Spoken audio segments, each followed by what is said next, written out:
Oi, pessoal. O Fipcast é um podcast que se propõe a desvendar de forma simples e descomplicada assuntos relacionados à pauta ESG, aspectos socioeconômicos, questões de natureza ambiental, planejamento urbano, o futuro das cidades e foi uma iniciativa das advogadas Luísa Milagres e Maiara Vieira e, junto comigo, com o apoio da Fundação Israel Pinheiro. A gente tem o objetivo de trazer todos esses assuntos para um debate que seja de fácil acesso às pessoas, sem perder a profundidade. E a gente pede para se inscrever em nosso canal do YouTube e também acompanhar a gente no Spotify e no Apple Podcasts. Maiara. Olá, pessoal. A Fundação Israel Pinheiro, conhecida como FIP, é uma instituição sem fins lucrativos que está no mercado há mais de 27 anos, desenvolvendo e implementando projetos na área de desenvolvimento urbano, sustentabilidade, meio ambiente, enfim. O nosso propósito é trazer melhorias de vida para todas as populações brasileiras e carregamos o legado do Israel Pinheiro, né, o engenheiro responsável pela construção de Brasília. Conheçam a Fundação Israel Pinheiro e participem do FIPcast, nos mandando dúvidas, perguntas e interajam com a gente. Luísa, conta pra gente quem é o nosso convidado e qual é o nosso tema de hoje. Olá, pessoal, tudo bem? Para o episódio de hoje, o nosso tema é Direito Ambiental e os Desafios para o Brasil. E o nosso convidado de hoje é o Alexandre Sion, cujo currículo, gente, é tão grande que eu vou ter que contar com a ajuda da minha colinha.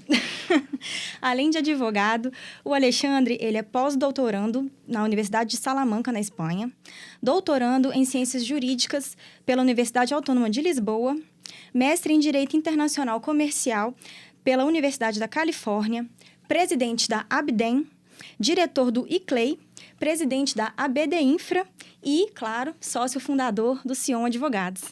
Alexandre, um prazer te receber aqui e seja bem-vindo, fica à vontade. Muito obrigado, o prazer é meu. Obrigado a vocês pelo convite. Bom, Alexandre, você é reconhecido no mundo jurídico, né, tanto no âmbito da advocacia quanto do ambiental. E o FIPcast aborda inúmeros assuntos e os temas que nós temos inclinação são aqueles ligados ao desenvolvimento urbano, até em razão do legado do Israel Pinheiro, né, que trouxe todo esse cuidado das cidades, de desenvolver cidades mais justas e que tem uma pegada muito importante ambiental também. Assim, Brasília tem um projeto em que foi nomeada todas as árvores que foram plantadas durante a construção de Brasília pelo Israel Pinheiro. E aí, fazendo uma ligação, né, entre planejamento urbano e meio ambiente, e dentro desses dois pontos, em sua opinião, quais os grandes problemas ambientais que temos nas cidades brasileiras hoje? Fique à vontade para falar o tempo que você quiser sobre o assunto. Obrigado. Bom, vocês começaram bem, né? Porque primeiro a gente só tem uma hora, né, para começar a primeira pergunta. E infelizmente, a gente está vivendo isso, né? O que está acontecendo em Petrópolis, o que não é novo. O que aconteceu na Bahia, o que aconteceu em Minas Gerais. O professor Paulo de Bessa Antunes, inclusive, fez um post hoje para falar de Petrópolis. E, a gente teve há pouco tempo quase 1.000 mortes. Será que não é suficiente? E o problema se repete, continua se repetindo. E é essencialmente uma relação da interação do ser humano com o ambiente. Tem várias questões aí, né? A gente vive um momento de mudança climática relevante, que o mundo passa a enxergar de uma forma diferente, mas nós temos uma ocupação nas cidades, especialmente em áreas sensíveis, de modo inadequado. Isso acontece em várias cidades. O Rio de Janeiro é pródigo, né? E quando um prefeito anterior, sem tentar entrar o menos possível na política, tentou, inclusive, impedir a expansão da Rocinha, que é a maior favela do Brasil, e recebeu muitas críticas. Mas lá é APP, lá não deveria ter. Não, mas a gente tem um problema social relevante, então as populações de menor renda acabam ficando muito longe dos grandes centros onde está o trabalho, e os morros no Rio de Janeiro têm esse papel de trazer proximidade com o mercado de trabalho, mas é um local que não é para ser construído. Então, eu diria que acho que passa muito, e a gente está vivendo, inclusive, uma discussão legislativa aí em relação às mudanças em relação à APP, mas eu acho que passa muito dessa relação próxima da cidade, das pessoas com o poder executivo, e muitas vezes aquilo que deveria ser feito não é feito, sob o ponto de vista de proteção ambiental. Então, acho que, especialmente a ocupação não regulada, desenfreada de áreas sensíveis, eu acho que é uma questão que a gente deveria avaliar com mais cuidado. Bem, Alexandre, primeiro, agradecer pela sua disponibilidade de estar aqui conosco. E eu notei algumas questões e realmente a gente, independentemente da data que a gente possa olhar, a gente vive questões como Petrópolis, Minas, o norte de Minas, sul da Bahia, no final do ano de 2021, início de 2022. Enfim, isso é uma recorrência no nosso país, E aí, conectando com outro ponto que você falou muito de APP, Existe uma possibilidade, ou pelo menos existe uma... Você acha que existe um risco nessa possibilidade de municípios constituir ou instituir áreas de proteção permanente, ou fazer a pergunta até no seu contrário, ou de desconstituírem áreas de preservação permanente? Você acha que isso é um risco? Léo, bom, primeiro, obrigado. Sempre um prazer participar das suas iniciativas, e a gente tem várias juntos, para minha alegria. Esse assunto é um assunto muito palpitante e atual, Léo? E eu acho que antes de entrar na seara e depois me arriscar, porque tem uma questão jurídica e tem uma questão mais técnica. E sobre a questão técnica eu tenho uma opinião, não vou me privar de dá-la, mas vou primeiro começar com uma questão jurídica que talvez eu tenha um pouco mais de conforto, a despeito da grande complexidade, briga, como tudo no Brasil nos últimos anos, é um fla-flu, Não é diferente em relação a esse assunto. Acho que primeiro começa com a gente entender como a Constituição tratou a competência legislativa em matéria ambiental. O artigo 24 da Constituição estabeleceu lá nos incisos 6º e 7º que a competência para legislar sobre, entre outras coisas, meio ambiente é concorrente, ou seja, cabe à União estabelecer normas gerais, aos estados e municípios complementar a legislação federal. Já teve uma discussão se os municípios poderiam ou não, porque os municípios não estão no caput do 24, mas estão no 23, que é a competência administrativa, e para que você possa exercer a competência administrativa, você tem que ter competência legislativa.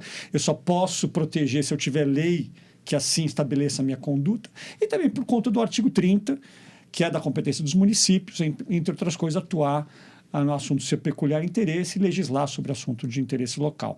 E o Supremo já decidiu reiteradas vezes que o município tem competência para legislar em matéria ambiental. Mas qual que é o conteúdo, o que a gente deveria extrair da competência concorrente em matéria do 24, é que continua gerando muitas discussões, inclusive em relação às últimas decisões do Supremo em relação a esse assunto, que tem privilegiado a legislação federal em detrimento da estadual. E mesmo quando a legislação estadual aparentemente conflita com normas infralegais, que são as resoluções do CONAMA, do Conselho Nacional de Meio Ambiente, tem entendido o Supremo que seriam essas leis estaduais inconstitucionais. Até pessoalmente já escrevi sobre isso, tem algumas ressalvas na medida em que resolução não é lei. E o próprio artigo 24 diz que, na ausência de lei federal, os estados legislam de forma plena. Então, ou seja, o estado não poderia ter uma lei declarada inconstitucional em confronto com uma norma federal infralegal. Mas não é assim que tem entendido o Supremo, e tem, inclusive, recentemente a gente falou da Bahia, entre outros estados, declarado alguns dispositivos da lei baiana inconstitucionais em matéria de licenciamento. Bom, dito isso, nós tivemos recentemente uma mudança no fim, dezembro do ano passado, e para quem é contrário, já foi o presente de Natal, presente de Ano Novo, uma lei que alterou alguns dispositivos de outras normas, entre elas do Código Florestal, para dizer, entre outras coisas, que o município pode estabelecer metragens de APP diferentes daquelas estabelecidas na norma federal. Bom, e aí a gente tem dois caminhos, tem duas posições em relação a isso.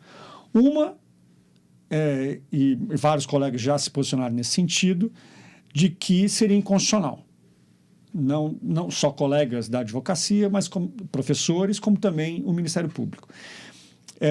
E vários argumentos, entre eles essas decisões recentes do Supremo, como a questão da proteção mínima, da vedação ao retrocesso, que eu até tenho uma opinião e já publiquei diferente do que vem sendo dito, mas entendendo que seria inconstitucional. E um dos argumentos é a preocupação com o que será das APPs nos municípios, por conta dessa questão política estar mais próxima, né? As cidades, né? Os cidadãos estão próximos do Poder Executivo. Portanto, sempre existe uma preocupação em outros níveis em relação ao que pode ser feito para os municípios. E vários outros argumentos, do tipo, nós teremos, como a gente já tem guerra fiscal, vamos ter uma guerra ambiental. Então, tem um município que vai diminuir a sua proteção e vai atrair investimentos por conta disso. Ou os rios, eles não encontram limites territoriais apenas no seu município. Então, a gente vai ter uma proteção deficiente na medida em que o município X tem uma proteção tal e o município seguinte, onde percorre o mesmo corpo hídrico, vai ter uma proteção diferente. Qual que é o argumento de quem entende que não seria inconstitucional? Primeiro, por força da competência concorrente. E na medida em que cabe à União estabelecer normas gerais, a União estabeleceu, através de lei federal, qual que era a regra. Disse, olha, o município pode estabelecer.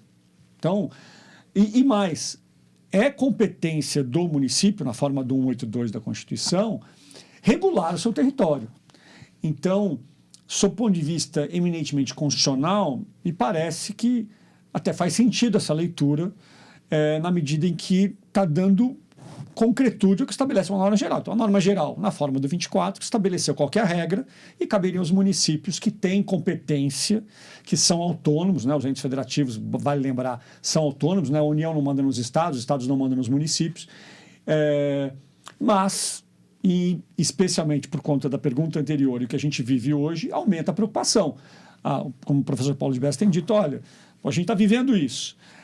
Estão construindo em APP há décadas e a gente quer diminuir, a gente quer encontrar mecanismos para poder diminuir essas áreas de proteção. Então, essa é uma discussão relevante. Alexandre, quando a gente fala de planejamento urbano, ele dialoga os projetos, né, que são trazidos pela legislação, o próprio plano diretor, ele dialoga com várias áreas, né, multidisciplinar, e dentro do direito a mesma questão. Na prática, a gente percebe, foi até o que você falou agora, que existe uma preocupação tardia com o direito ambiental. E na prática, quando você entrega um plano diretor, que é feito por uma equipe, inclusive, de ambientalistas, você vê essa discussão lá dentro, a briga, né, da Câmara com a prefeitura, com a população, com as empresas que estão ali no entorno. Então, na prática, a gente percebe que o direito ambiental ele é pensado tardiamente, às vezes até excluído ali, porque tem uma visão econômica por trás.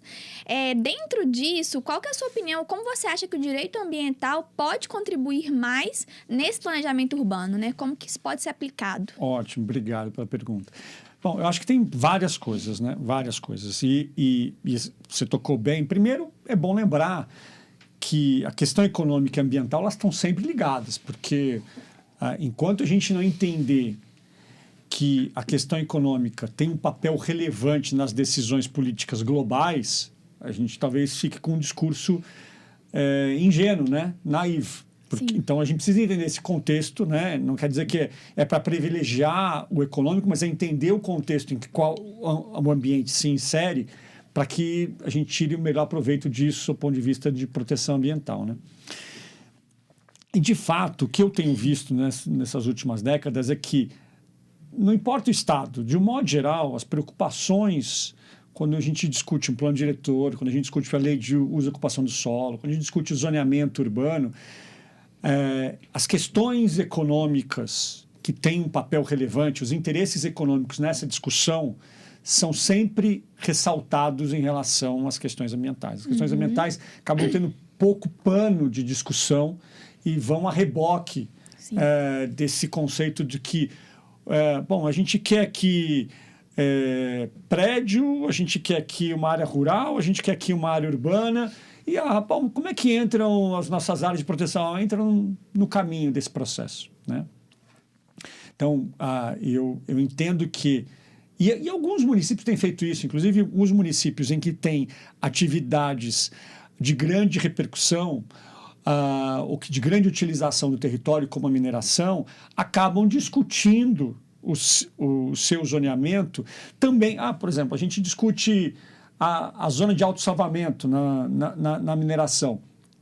Não faz sentido o município discutir um tratamento especial para essas áreas que são áreas de segurança para barragens, por exemplo. Então, acho que sim, o município tem um papel, ainda é embrionário, mas deveria acontecer. E pegando esse gancho da legislação de uso e ocupação do solo e a questão ambiental, eu não posso deixar de falar de um assunto que a gente vive esse conflito diariamente, sobre o qual eu falo com alguma frequência. Que é quando um empreendimento cuja competência para licenciar é do Estado ou da União, busca no município a chamada certidão de uso e ocupação do solo. Ou seja, o que é a certidão? É dizer, olha, aquele empreendimento está ou não está compatível com as leis de uso e ocupação do solo. Vamos dizer, olha, eu quero me instalar aqui e a legislação do município permite ou não permite a instalação desse empreendimento. Como é usada a certidão de uso e ocupação do solo para os grandes empreendimentos? De um modo geral, como uma forma de atrair compensações para os municípios. Justas, entendo a preocupação do município. Entretanto, de um modo geral, as pessoas enxergam, inclusive os órgãos ambientais, enxergam essa manifestação do município como se fosse anuência. E não é anuência, porque certidão certifica algo em dado momento histórico, né? Eu até brinco com os meus alunos quando eu vou falar sobre isso, eu pergunto assim, quem tem filho? E o Léo tem filho, certo? Quantos anos ele tem, Léo? Um de 20 e um de 18. Um 20 e 18. Então, como é que chama de 18? Luca. Então, quando o Luca nasceu, certamente no hospital, além da alegria dos pais, obviamente, mas no hospital sai uma certidão de que ele nasceu no local tal, no dia tal, hora tal, peso tal, tamanho tal, certo? Essa certidão não muda, ele vai crescer como cresceu, virar homem, te dá alegrias e preocupações, como dores de cabeça, dor de cabeça, faz parte, né? Mas aquela certidão ninguém muda. E não pode o hospital dizer, não quero, não gostei do Léo, né? O Léo me pediu um monte de coisa, eu não vou querer. Então, ele tem que dizer, nasceu ou não nasceu, quais são as condições desse nascimento. É a mesma coisa para a certidão. Por quê? Porque o licenciamento, ele se dá num único nível de competência. Essa leitura do 23, na minha opinião, que deveria ser dada, mas a Lei Complementar 140 de 2011, lá no artigo 13, fala com todas as letras. Só um órgão ambiental é competente para licenciar, os demais se manifestam de forma não vinculante. Então, tivemos um caso, essa semana, inclusive, em que um licenciamento cuja competência é do Estado, na renovação da licença de operação, pede que o empreendedor apresente a certidão de uso e ocupação do solo. Bom, primeiro, cabe pedir certidão em renovação da licença de operação de um empreendimento que já existe há décadas? Obviamente que não. E o que aconteceu nesse caso? O município, depois do empreendimento estar lá há décadas, mudou a sua legislação e não quer mais esse tipo de empreendimento, não vou citar o ramo, mas esse tipo de empreendimento, naquele local. Bacana, então você tem dois caminhos. Ou serve daqui para frente, ou você desapropria e retira de lá. Alguém que fez? E indeniza. Indeniza, exatamente. O que o município fez? Como ele não quer desapropriar, o que ele está fazendo é confisco, ele quer fazer uma desapropriação indireta. Ele vai ao Estado e o Estado compra essa ideia. Diz, olha, Estado, não renove a licença de operação, porque eu não quero mais esse empreendimento aqui. E o que o Estado faz? Fica pedindo ao empreendedor que apresente a certidão. O município não dá a certidão. E aí o Estado não quer renovar. Renovou agora, depois da nossa atuação, mas colocou uma condicionante, dizer, olha, tem que apresentar a certidão. E aí eu até fiz essa comparação com o técnico, mas imagina o seguinte, imagina que você comprou um apartamento num condomínio, que até por conta da sua estrutura, precisou de licenciamento, não só do urbanístico, foi lá, bacana, comprou seu apartamento, mês seguinte, o município muda a legislação. O que ele tem que fazer? Você vai derrubar, então, o prédio? Você vai dizer, não vou renovar a tua licença de operação? Então, evidentemente, a certidão, ela só tem um momento. E eu não vou nem discutir que a Declaração de Direitos de Liberdade Econômica estabeleceu que não cabe mais certidão, a não ser que tenha amparo em lei, e o fundamento está na resolução CONAMA 27 de 97, no artigo 10. Mas o momento é o momento da licença prévia, ou seja, antes de implantar o empreendimento. Jamais depois que o empreendimento está implantado. Aí o município pode mudar quantas vezes ele quiser, mas o caminho é desapropriação, jamais uma nova certidão. Alexandre, são assuntos que realmente são estimulantes, né? Assim, a gente que vive o dia a dia da advocacia, passa por essas questões, enfim. Conectando aqui, e tudo conectado com o tema da nossa sessão, que é desafios para o Brasil, direito ambiental e desafios para o Brasil. E a gente está vivendo um momento de algumas mudanças legislativas, você citou uma recente, que podem afetar, algumas vezes mais, outras menos, mas seguramente irão causar algum impacto para a sociedade brasileira, para as empresas, para os advogados, enfim, para todo mundo. Por exemplo, a gente tem um exemplo agora, o PL 6299, que é o do uso de agrotóxicos, né? Ou defensivos agrícolas, né? Aí, como você bem citou, né? A gente tem um embate realmente muito grande de grupos muito bem definidos, né? E que o diálogo, na verdade, é quase... Você não consegue tangenciar, você não consegue criar uma tangente, né, entre esses dois círculos, né? Verdade. E aí tem gente que chama de PL do veneno, tem gente que chama de lei do alimento mais seguro. Exatamente. Você vê como mostra, como é que né? Narrativa cabe tudo, né? Exatamente. Olha só que coisa interessante. O mesmo PL. Exatamente. Né? Enfim, né? Mas...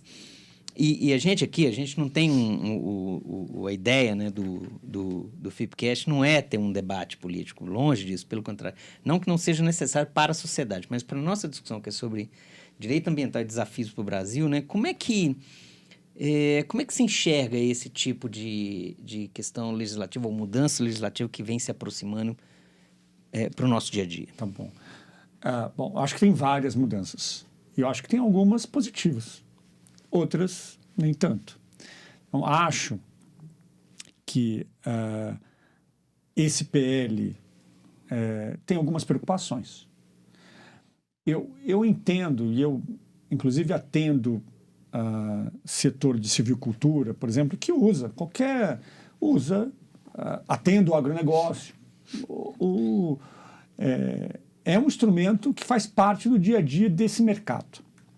Agora, quando eu uso esse produto e esse produto vai ao consumidor final, inclusive base, ainda que não seja o tema que a gente esteja discutindo aqui, mas as questões são interrelacionadas, é base do direito do consumidor que ele tem informação do que ele está comprando. Então, uma das propostas do PL é reduzir a informação, seja na divulgação, seja no produto, seja no rótulo. Então, se eu for comprar um produto, eu tenho o direito, como consumidor, de saber o que eu estou comprando, o que eu vou consumir, o que eu vou colocar na minha mesa. Eu posso achar que está tudo bem, posso achar que não está tudo bem. Então, quando a gente tem medidas que tendem a diminuir o conhecimento do consumidor final em relação ao que ele está consumindo, eu, em princípio, não acho bacana. Não acho que é legal. Né? Eu entendo algumas críticas desse grupo que, inclusive, defende o PL. E uma das críticas é o tempo que se leva para aprovar. Então, hoje, sei lá, em torno de 8 anos e uma expectativa com o PL de 2. Qual que é o problema? Isso perpassa inúmeras questões ambientais. Como a gente tem um modelo que é um modelo com inúmeras deficiências, e uma delas é o tempo incompatível e muito mais por modo do sistema e da burocracia do que outra coisa, a gente propõe soluções mirabolantes para problemas complexos. Então, tem solução mirabolante para problema complexo. Você tem que trabalhar o problema. Então, como a gente já teve em relação à matéria ambiental, diz, olha, se o empreendedor apresentar o EIA-RIMA, né, que eu estudo para os nossos ouvintes, o estudo de impacto ambiental, relatório de impacto ambiental, que só cabe para os grandes empreendimentos, aqueles que a Constituição estabelece os empreendimentos de significativo impacto ambiental. Olha, se ele apresentou, não pode parar a obra. Bom, eu posso apresentar uma maluquice sem tamanho. Posso fazer um copia e cola, né, um Ctrl-C, Ctrl-V de outro estudo e tá tudo bem. É claro que não. Tem que ter uma avaliação do órgão ambiental para saber se eu enderecei de forma adequada os impactos positivos e negativos daquele empreendimento. Já teve proposta, inclusive, de emenda constitucional para dizer, olha, não precisa mais de licenciamento, basta você ter uma certificação internacional, como uma ISO 9000 da vida, e que está tudo bem, você não precisa mais de licença. Por quê? Porque o modelo do licenciamento é um modelo que recebe muitas críticas, então as pessoas vêm com soluções mirabolantes. Então, voltando à questão do agrotóxico, como existe uma crítica do agronegócio em relação à morosidade do processo, aparecem soluções mirabolantes para problemas complexos. Então, acho que o PL tem muitos pontos que deveriam ter uma leitura diferente, na minha opinião.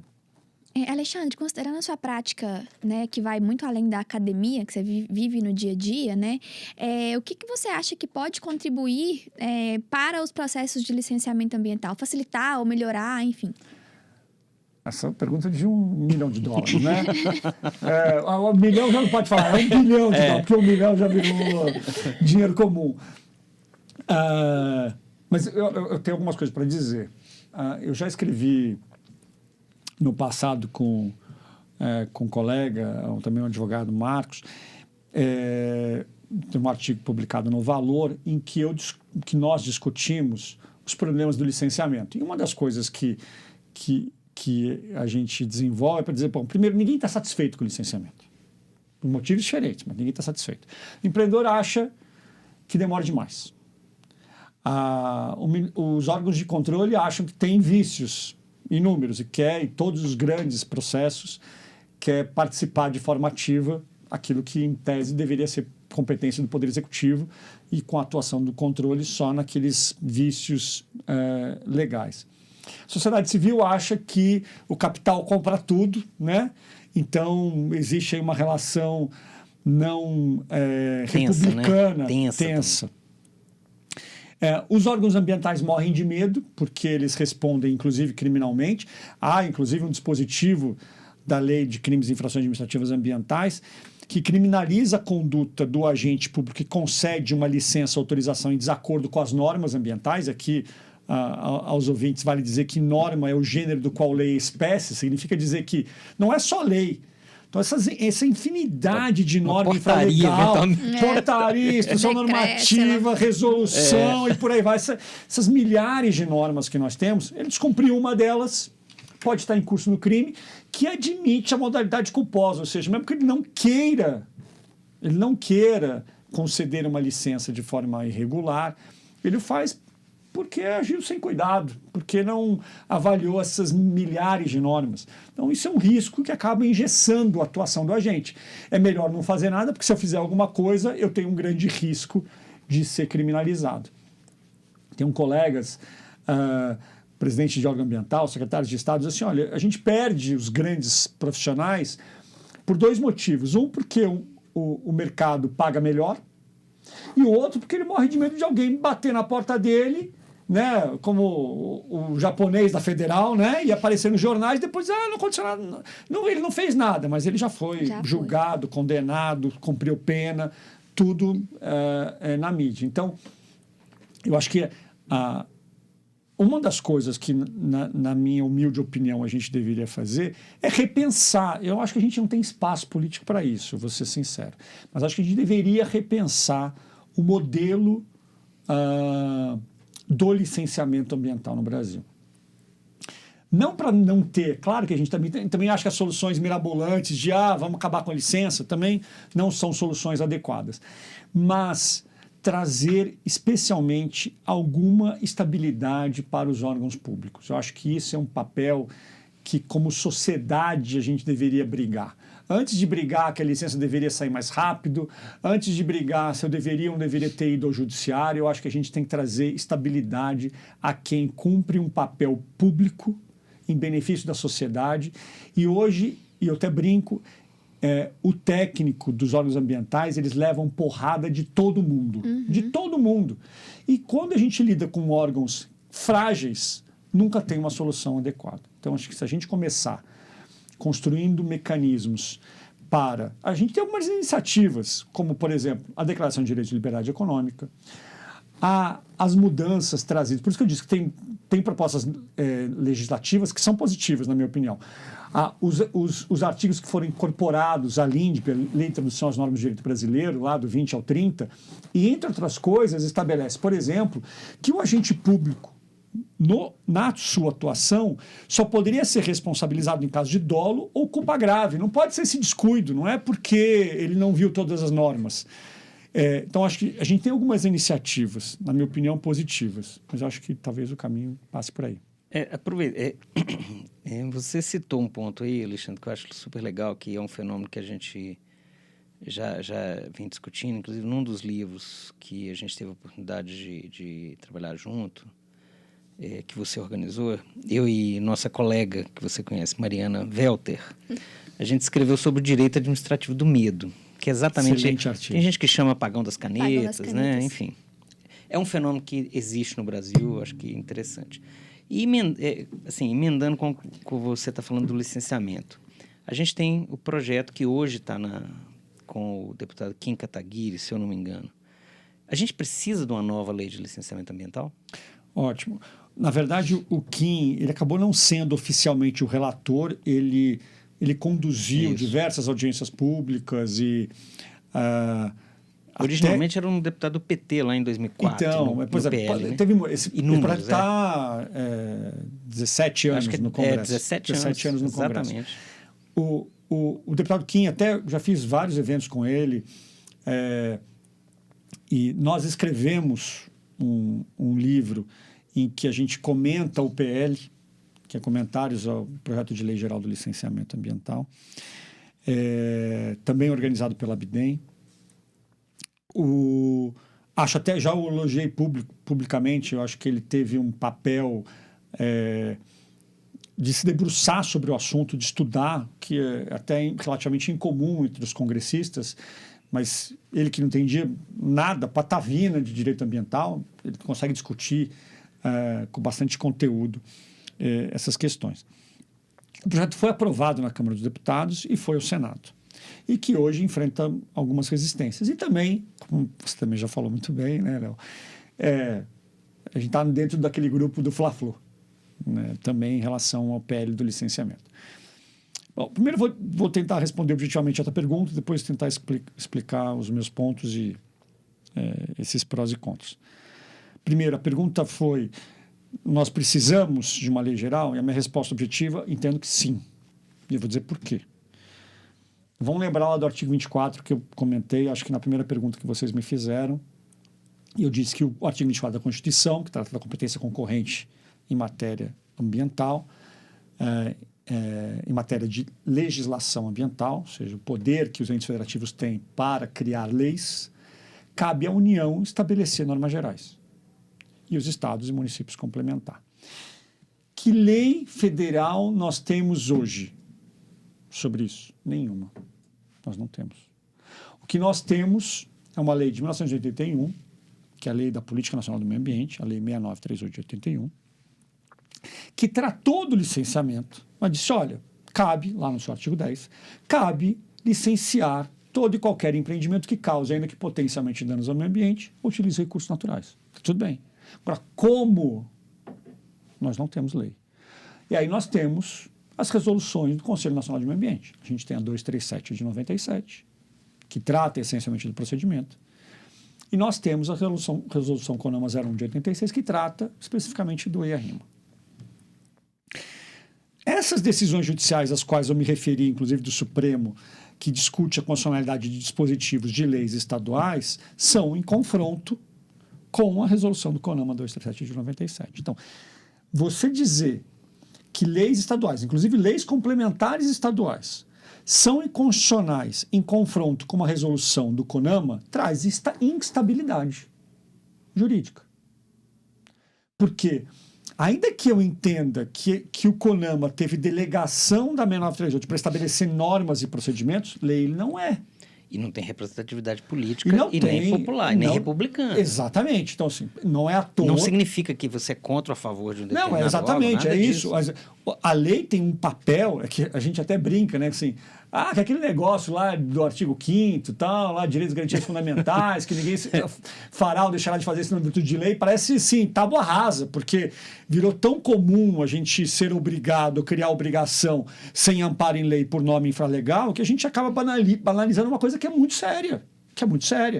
Então, é por isso que chama fundamental, né? Não é à toa, né? Não é à toa que lá o 60 da Constituição diz que eu não posso abolir direitos e garantias fundamentais, porque eles têm um peso para a Constituição. Então, como ter o amparo da lei, porque com todos os nossos problemas republicanos, são eles eleitos pelo povo que definem aquilo que a sociedade quer ao longo do tempo. Que o que eu quero hoje, certamente os meus netos vão querer coisa diferente. Não tenho neto ainda, né? Mas eu espero um dia tê-los. Mas é que um dia vão querer, diferente do que a gente quer hoje como sociedade. Então ter lei, na minha opinião, seja lá qual for, traz estabilidade. Acho que esse é o primeiro ponto importante. E aí, tratando do PL, essencialmente. Por que existem muitas críticas em relação ao PL? Algumas são justas, porque eles querem, de novo, endereçar soluções rápidas para grandes problemas. Então, nesse ponto, por exemplo, quando e isso não é um privilégio da LAC, do PL, porque isso já acontece em alguns estados, que é, por exemplo, a licença ambiental por compromisso, que eu vou lá, preencho um formulário, saio com uma licença. Uma adesão. Ou uma licença por adesão. E em relação a esse ponto, e acho que esse ponto merece um comentário um pouco maior, a gente tem duas questões aqui. Tem uma que não me parece, ou mesmo para aquelas pessoas que não atuem na área ambiental, não parece soar bacana eu dizer que eu posso causar um dano ambiental, porque a licença é isso, né? Eu digo, eu vou causar, mas eu vou causar mais aspectos positivos do que negativos, e esses negativos eu vou controlar, mitigar, compensar, que eu faça apenas através de um formulário. Então, acho que a crítica é justa e tem esse endereçamento. O contraponto desse argumento é: a gente quer que tudo passe pelo órgão ambiental. Como se, aqui a gente falando de cidade, como se o direito urbanístico não tivesse um papel essencial para lidar com questões que não são essencialmente de competência do órgão ambiental. Eu sempre uso um exemplo que seria cômico se não fosse trágico.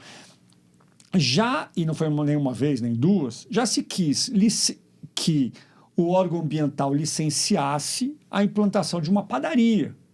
E mais do que isso, que a competência fosse do IBAMA. Então, eu fico imaginando o tamanho dessa padaria, né? E o nível de complexidades e interações ambientais que aquela padaria do seu Zé teria. Por quê? Porque a gente tem esse apego, como se não passar pelo órgão ambiental, tem algum problema. Então, eu acho que a ideia por trás da LAC, da licença para adesão e compromisso, ela tem por fundamento esses empreendimentos que, na verdade, nem deveriam ir ao órgão ambiental. A questão é como você usa o instrumento. Você pode ter uma ideia muito bacana e depois começar a usar a LAC para um monte de coisa que deveria sim ter licença e não deveria passar, ou deveria passar por uma visão mais crítica do órgão ambiental.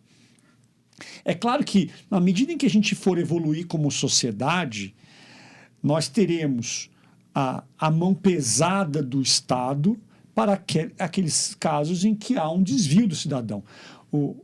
A gente tem, acho que a gente não está nesse estágio evolucional ainda, evolutivo, mas quando o agente deixa de fazer algo em torno da lei, a gente tem que ter a mão pesada do Estado para puni-lo. O Estado não pode, não tem estrutura e não tem braço suficiente para estar na mão, ou dar a mão para todo mundo que vai atravessar a rua. É próprio de um Estado democrático que a gente estabeleça leis, estabeleçam as regras, e aquele que sair do quadrado legal receba a punição. Então, eu acho que parte das mudanças tem essa perspectiva de dizer, olha, deixa as pessoas agirem e o Estado punirá os desvios. Mas, então, portanto, eu entendo as críticas em função do estágio evolutivo que nós estamos como sociedade, do senso comum da impunidade em relação às questões ambientais, que não é de todo errado, porque e isso começa com um problema legislativo, porque a gente tem as infrações administrativas estão primeiro com base em um decreto e não em lei. Então, hoje, você tem vários problemas de aplicação. Então, a gente tem um monte de multa, bilhões, mas quantas são pagas? Então, eu acho que tem um problema para a gente endereçar e de trazer estabilidade, mas eu acho que tem outros aspectos muito positivos do PL. Primeiro, por ter uma lei, como eu comentei. Segundo, grande parte que o PL faz é aquilo que já se faz nos estados, é aquilo que já está na 237 de 97, é aquilo que está em outros diplomas, também infralegais, mas é o que a gente tem, do licenciamento, como, por exemplo, quando a gente trata dos intervenientes no processo de licenciamento. Então, vai atingir uma comunidade quilombola, uma comunidade indígena, e aí, por força da portaria interministerial de 2015, que dá alguma concretude ao OIT 169, Organização Internacional do Trabalho, o 69, que o Brasil é signatário, que diz que toda vez que houver um impacto administrativo ou judicial para as comunidades indígenas, eles têm direito a serem ouvidos de forma livre, prévia e informada, de boa fé e informada. Então, acho que tem aspecto positivo. Então, assim, em resumo, minha opinião acho que nós precisamos sim de uma lei geral. Eu acho que não dá para nós continuarmos brincando de assuntos tão sérios com normas infralegais. Acho que esse é um ponto. E acho que a gente não pode ter medo de lei, a gente pode discordar, e faz parte, né? Como tiveram muitas críticas injustas, algumas, em relação ao novo Código Florestal, né? Até há quem entenda que esse conceito de novo seja equivocado. Mas é um processo legislativo, né? Para o bem e para o mal. É assim que funciona, né? Numa democracia. Não pode ser um grupo com maior representatividade que ele seja, mas que ele não é constituinte, que ele não é legislativo, dizer o que a sociedade tem que fazer. Isso é próprio da lei. Sim, Alexandre, a nossa colega Luísa até brincou que você tem um extenso currículo e nos bastidores eu falo que a gente falou que ia fazer uma pergunta se você dorme, né? Porque para conseguir atuar em tantos fóruns com excelência, academia, advocacia, fórum de debate, né? E aí você também é presidente da ABIDEM, Associação Brasileira de Direito de Energia e Meio Ambiente. E aí, saindo um pouco dessa questão de planejamento, né? Mas dentro do tema do meio ambiente, para você, quais são os maiores desafios ambientais relacionados ao setor de energia no Brasil e agora para o futuro também, né? Com essa questão da energia limpa e tudo mais. Obrigado. Bom, primeiro sim, eu durmo, obrigado pela gentileza. Eu, de fato, eu tenho 3 filhos, eu faço várias coisas, eu gosto, eu desde pequeno, eu tenho uma dificuldade, por exemplo, de dormir, acho que eu nunca na minha vida, eu fiz 49 agora, acho que nunca na minha vida eu dormia tarde, assim, mesmo no fim de semana. Mas eu ainda tenho esse objetivo. Mas eu gosto da ideia de fazer várias coisas, mas mais do que isso, eu tenho pessoas brilhantes e super competentes e aplicadas em todas as iniciativas que eu estou, como a BD Infra, que nós estamos aqui com o Léo, um dos nossos diretores. Então, ninguém faz nada sozinho, o negócio é você se reunir com pessoas boas, pessoas engajadas, com vontade, que aí as coisas acontecem, né? Então, eu acho que o setor elétrico, primeiro, quando a gente fala de setor elétrico, existe uma enormidade de projetos completamente diferentes entre si. Sim. Né? Nós agora tivemos uma decisão recente, acho que foi no Rio Grande do Norte, que tratando de empreendimentos de energia eólica, e se conseguiu, teve uma decisão judicial, inclusive recebeu crítica, mas o juiz que tomou essa decisão é mestre e doutor em Direito Ambiental, é professor de Direito Ambiental, você conhece o assunto, né? Entendeu que não cabia EIA-RIMA, cabia um outro tipo de estudo. E aqui, para quem nos ouve, por que essa discussão é relevante, EIA-RIMA ou outro? Porque ser EIA-RIMA, ou ter EIA-RIMA, tem inúmeras repercussões. seja pelo tipo de estudo, pelo tempo, né? Eu tenho que considerar um tempo seco, um tempo chuvoso. Eu tenho uma equipe multidisciplinar, um estudo que vai demorar pelo menos um ano. Vou gastar bastante dinheiro fazendo. Então, para o grande empreendimento, tudo bem. Para o empreendimento menor, não. Tem a compensação ambiental da lei do SNUC, aquela do artigo 36 da 9985 de 2000, que é o Sistema Nacional de Unidades de Conservação. Tem audiência pública, tem várias repercussões que não acontecem para outros tipos de estudo. Mas, e aqui vale um comentário importante, a gente tem alguns prazeres, algumas métricas na vida. Né? Eu vou ser menos explícito, já que a gente está no ambiente gravado, em sala de aula eu sou mais explícito. Mas eu diria que a gente tem algumas métricas na vida. E uma delas é que como se só existisse o EARIMA, e como se só o EARIMA trouxesse alguma estabilidade informativa ao órgão ambiental. E é evidente que não. É evidente que não. O estudo, seja ele qual for, ele precisa endereçar os principais pontos daquele empreendimento. Então, mas eu fiz esse gancho aí por conta de ser uma questão muito recente, mas cada empreendimento, cada setor da energia tem desafios distintos. Então, quando a gente fala, por exemplo, de hidrelétricas, a gente tem um enorme desafio, porque é um desafio territorial. E talvez o último grande exemplo foi cercado por dezenas de ações judiciais e medidas até difíceis de serem acompanhadas por outros players desse mercado. Mas nós temos outros empreendimentos de menor impacto. Por exemplo, quando eu vou falar de energia solar, o desafio da energia solar, eu diria, não é nem ambiental, ou é menos ambiental. Ele é muito mais econômico do que outra coisa, porque é encontrar uma equação econômica que viabiliza a implantação desses empreendimentos. E a energia solar vai precisar mais de um espaço. A questão da energia eólica, você tem algumas questões importantes. Uma questão da sombra que produz nas casas, então aquelas pás eólicas, a pessoa fica no escuro, claro, escuro, claro, escuro, claro. Então isso é um impacto relevante, como a questão dos pássaros. Então, esse é um outro impacto relevante, mas não é um grande empreendimento. As linhas de transmissão, elas também têm um impacto pontual, que é na faixa. Então, você tem uma questão imobiliária relevante, que é a passagem dessas linhas, que tem quilômetros. E na distribuição, você também tem um impacto pontual, que é na área onde você vai instalar. Então, isso depende do tipo de empreendimento. Eu diria que, quando a gente fala dos grandes empreendimentos, a gente está falando das hidrelétricas. Acho que os outros eles têm modelos distintos de negócio, né, de impacto. Alexandre, já caminhando para o nosso...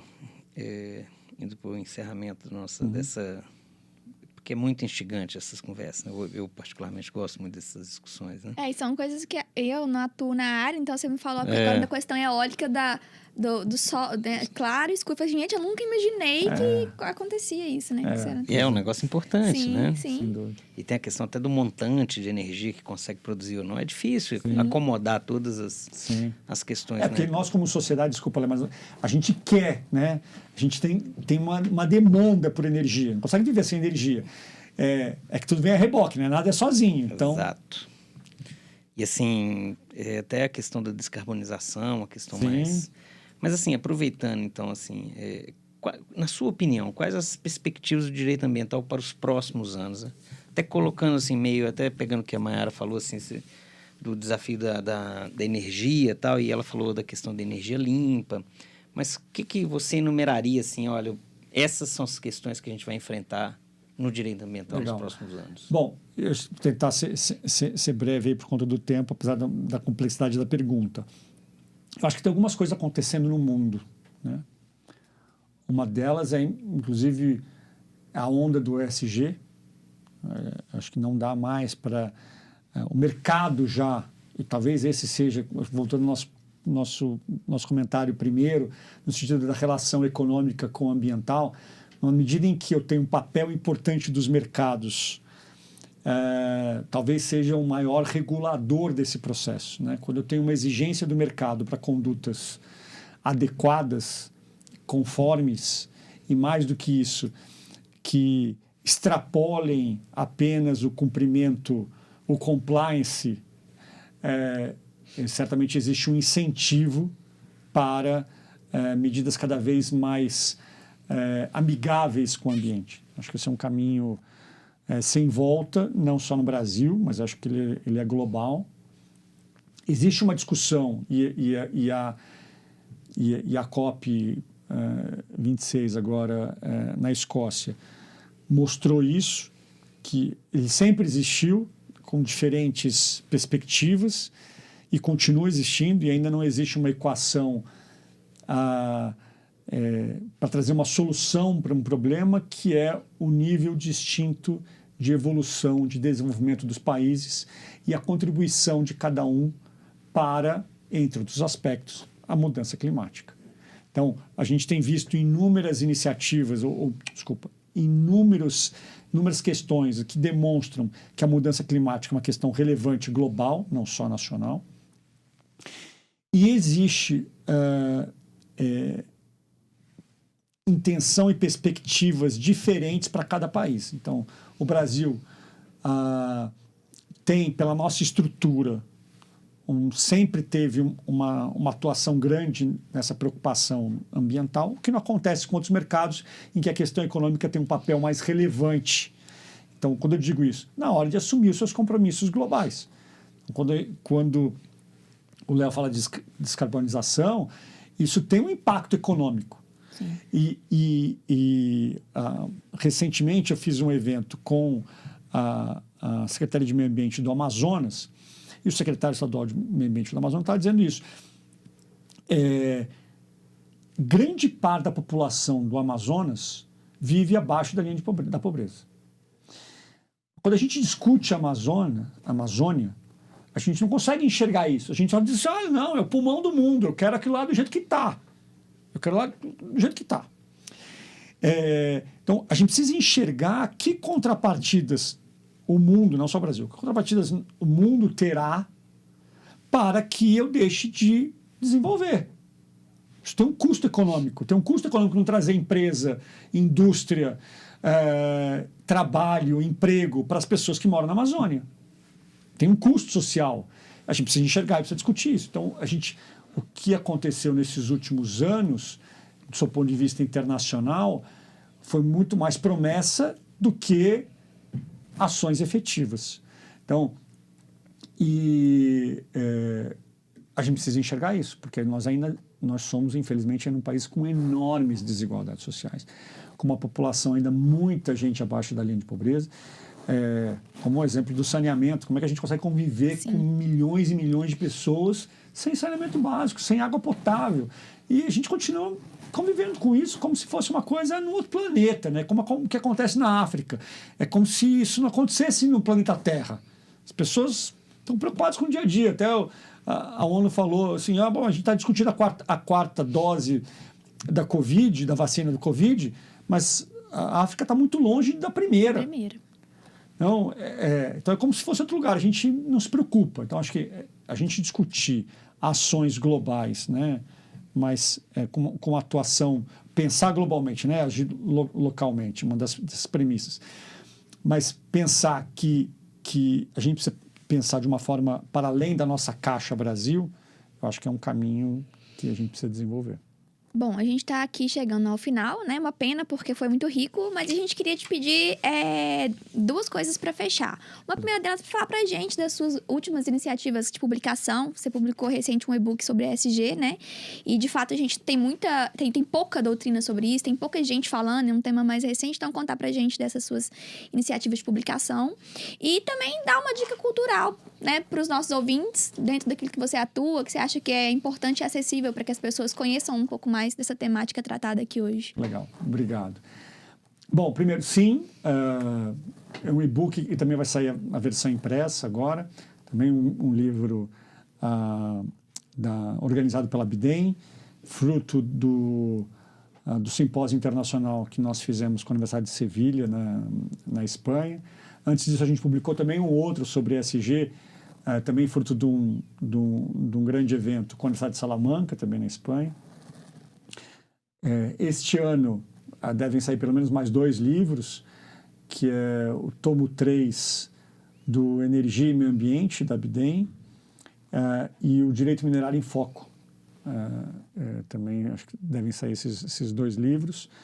Talvez o de infraestrutura, né? Vamos discutir com o pessoal da BDI para ver se o pessoal empolga. Porque a gente também tirou, o ano passado também lançamos um outro de direito de infraestrutura.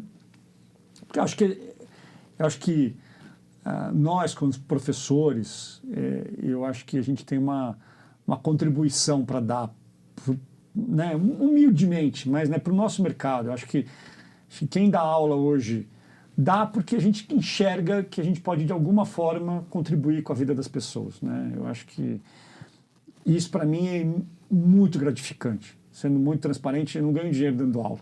Não é meu negócio. Mas eu adoro fazer porque eu acho que a gente pode, né, como o Léo também, que é um excelente professor, acho que a gente pode, de alguma forma, contribuir na vida das pessoas. Eu acho que a gente também tem que fazer isso escrevendo, né? Eu acho que isso é importante.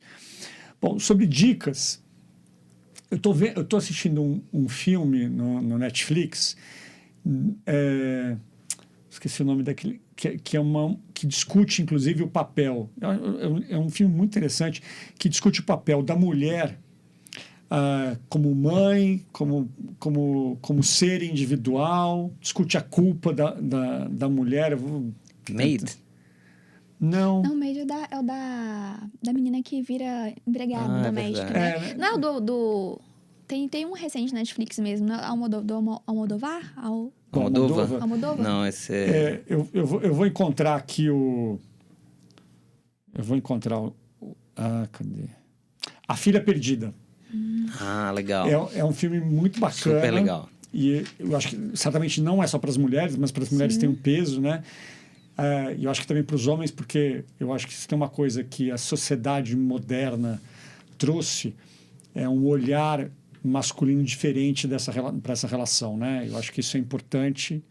Eu diria isso muito importante, né? A gente ainda tem um oceano de distância para entender essas...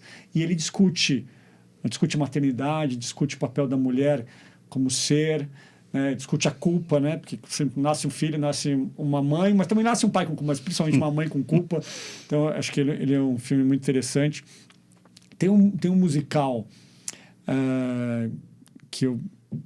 acho que é esse mês, em Belo Horizonte, que é da Bela e a Fera. Eu sou louco por musicais. Enfim, espero que seja bacana. Eu ainda não vi. Também tô com expectativa, tá? Você também vai? Então tá bom, espero que seja bom, né? Eu adoro... Quando eu fiz o doutorado em Portugal, toda vez que eu ia, fazer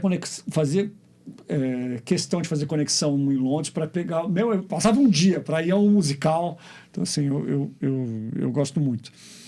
Sobre livro de outros assuntos, né? Porque a gente só fica falando de direito, acho que o livro Sapiens é um livro muito interessante, né? Eu acho que sempre atual, ainda sai uma nova versão, acho que ele é sempre atual.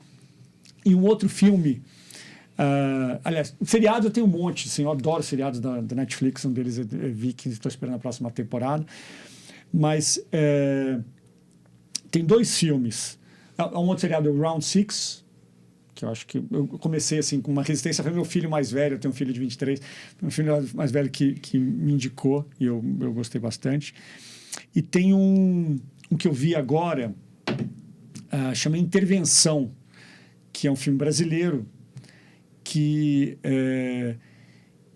discute, assim, ele tem talvez uma inspiração em Tropa de Elite, porque ele discute a polícia militar no Rio de Janeiro, mas eu acho que ele dá uma versão e me parece muito bacana, diferente daquilo que a gente recebe na Tropa de Elite como um problema sistêmico da polícia militar no Rio de Janeiro, especialmente, mas ele dá uma versão de como essa relação ela é uma relação injusta, é uma relação triste e dá uma perspectiva do policial, né? Então, eu acho certamente um filme muito bacana para ser visto. Bom, agradeço as suas dicas e em relação aos livros, tanto para você quanto para o Léo, que é meu colega, continuem escrevendo, porque contribui muito para nós. Eu faço mestrado, sou mestranda, e um colega falou, tô escrevendo isso e acho que isso não vai ser útil. Falei, vai! Isso vai ser útil para a gente, porque a gente precisa de pessoas que estejam à frente para ajudar a nossa posição acadêmica, né? Muito obrigado. E, bom, pessoal, ficamos por aqui hoje. Conheçam a Fundação Israel Pinheiro nas nossas páginas. Né? Em Brasília, nós temos o Espaço Israel Pinheiro na Praça dos Três Poderes. Né, lá a gente trabalha sustentabilidade ambiental, temos uma parceria com o Museu de Boston, hands-on para as crianças, educação socioambiental. E em Caeté temos o Museu Casa de João Israel Pinheiro também, que a intenção é cuidar desse legado desses dois estadistas, né? Então fiquem à vontade para conhecer e conhecer as nossas iniciativas. E, enfim, um abraço a todos e obrigada pela participação, Sion. Muito obrigado, eu que agradeço. Parabéns para vocês, eu tenho visto os podcasts muito bacanas. Agradeço, uma honra estar aqui, um prazer enorme. Muito obrigado.